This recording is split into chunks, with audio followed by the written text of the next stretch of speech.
అవినీతి అక్రమార్జనతో ఆ రంగానికి ఒక కలుపు మొక్కలా తయారైంది సాక్షి మీడియా అనేది అందరికీ తెలుసు. సాక్షి మీడియా పుట్టుక దగ్గర నుంచి ఈ రోజు వరకు కూడా అబద్ధపు రాతలతో అసత్య రాతలతో మొత్తం కూడా సమాజాన్ని ప్రభావితం చేయాలని ఏదో ఆలోచన చేస్తూ ఉంటారు.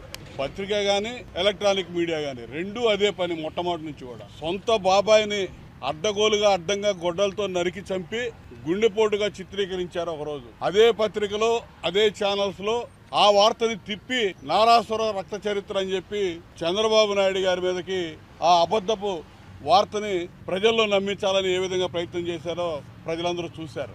ఈ విధంగా సాక్షి పుట్టుక దగ్గర నుంచి ఇప్పటి వరకు అవే జరుగుతూ ఉన్నాయి. ఈ రోజు గత 10 నెలల నుంచి ఈ రాష్ట్రంలో చంద్రబాబు నాయుడు గారి నేతృత్వంలో అధికారంలో ఉన్నటువంటి కూటమి ప్రభుత్వం మీద కూడా ప్రతిరోజు అబద్ధపు రాతలు అసత్యపు రాతలు మీడియాలో కథనాలు ఎలక్ట్రానిక్ మీడియాలో కథనాలతో లేనిపోని వార్తలు సృష్టించి వండి వారుస్తూ ఉన్నారు.